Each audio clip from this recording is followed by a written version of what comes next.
من مكاسب مباراة الأهلي والزمالك في نهائي كأس مصر إن الأهلي كان مستواه سيء جدا وما كانش في يومه.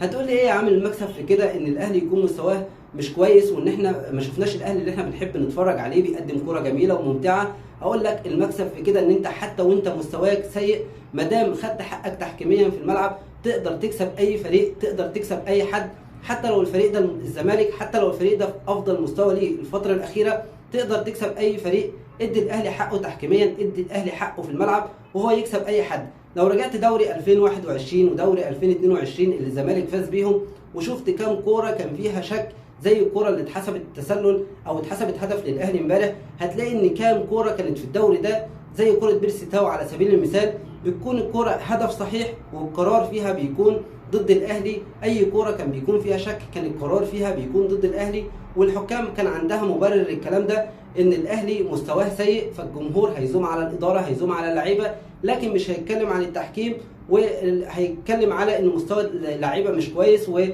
المستوى العام بتاع الفرقه مش كويس والاداره ترتيبها مش كويس. فكان ده اللي بيخلي الحكام عندها من الشجاعه ومن الجرأه ان هي تيجي على الاهلي وان كل قرار يكون في صالح المنافس اللي بيلعب ضد الاهلي. الاهلي زي ما قلت امبارح مكسب مهم جدا بالنسبه لنا انه كان مستواه سيء علشان يعرفك ان الاهلي يقدر يكسب اي بطوله ويقدر يكسب اي فريق وهو مستواه سيء لو الحكام ما جاتش عليه، لو خد حقه تحكيميا، لو كان فيها عدل في الملعب. ده اللي حصل امبارح في هدف امام عاشور. امام عاشور بيسجل الهدف تقريبا في الدقيقه 87 بعد الرجوع للفار، الفار بيحسب الهدف وبيتاكد من صحته، وده علشان الاهلي خد حقه تحكيميا.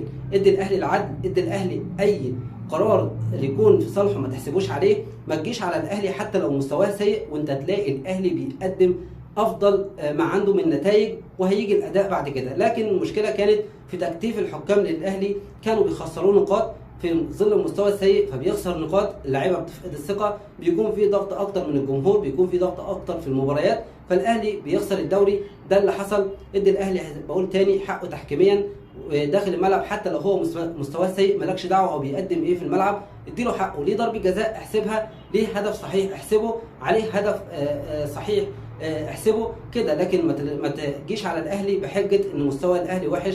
اشوفكم في فيديو جديد ان شاء الله. اتمنى من كل واحد بيشوف الفيديو ده لو لسه اول مره بشوف قناتي تشترك في القناه على اليوتيوب وتدعمنا بلايك وكومنت. اللايك هو وسيله دعمك الوحيده. اشوفكم في فيديو جديد ان شاء الله.